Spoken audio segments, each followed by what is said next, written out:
ही दिए हैं। तो मुझे ऐसा लगता है कि जो भी अशार अभी यहाँ सुनाए गए हैं उसके अलावा सैकड़ों और अशार हैं जो ज़बानज़द हैं, एक एक आदमी की ज़ुबान पर है।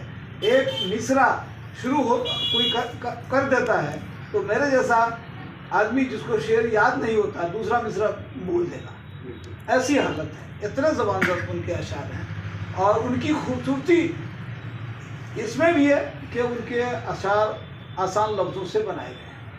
दूसरी खूबसूरती है उनकी जज्बात, वो जज्बात की जो शायरी उनकी है। मैंने एक मजमून लिखा था, मेरी किताब में वो मौजूद है। मैंने उसका उन्वान बनाया था उस मजमून का कि जज्बात को शायरी बनाने वाला शायर मनोवर राना। तो वाक़ईतन जज्बात को शायरी इन्होंने बनाया। और खूबसूरती की बात यह है कि अभी कई लोगों ने माँ का इजहार किया। माँ के हवाले से उन्होंने तो एक किताब दी और बेशर अशार के माँ के हवाले से हैं, बहन के हवाले से हैं, बेटी के हवाले से हैं। रिश्तों की कदर करने वाला वो शख्स था और उस रिश्तों की कदर अफजाई में उन्होंने जो अशार किए लिखे तो माँ को एक तरह से उन्होंने शेर में एक ट्रेंड की सूरत में पेश कर दिया। ऐसा ट्रेंड पेश किया कि पूरी दुनिया के शोरा, हिंदी, उर्दू और दूसरी ज़ुबानों के शोरा ने भी माँ पर अशार कहना लगता है कि अपना फ़र्ज समझ लिया। कई लोगों ने इस बात का इज़हार किया कि जिसने माँ पर शेर नहीं लिखा समझा कि वो उसने शेर ही नहीं लिखा।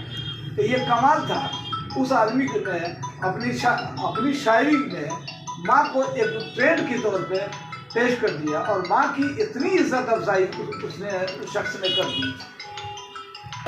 मजबूर हैं कि कई चीज़ों की जो उसने शुरुआत की और उतनी अहमियत के साथ उसे आगे बढ़ाया और हम लोगों तक पहुंचाया। इतना बड़ा शायर बहुत कम नज़र आता है।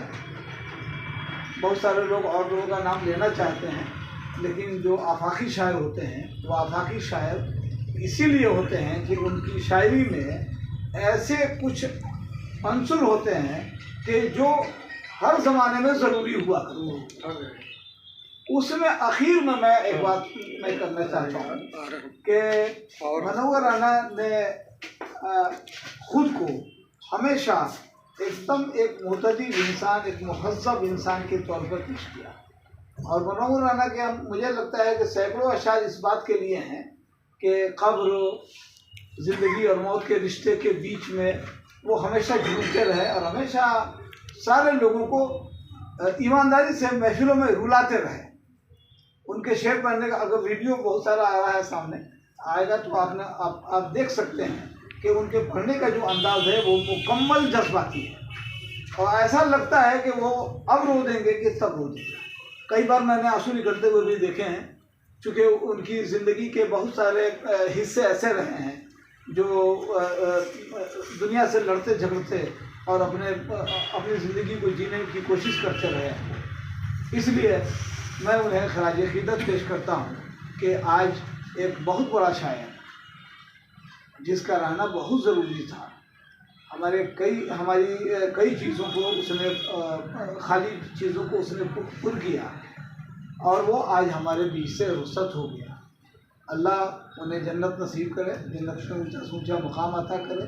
और उनकी बेटियां हैं मौजूद, अल्लाह उनको सब्र दे, सब्र की तलक़ीन दे और उन्हें भी अपने ज़िंदगी के मुकाम पे ऊंचाई पर पहुंचाए। आमीन।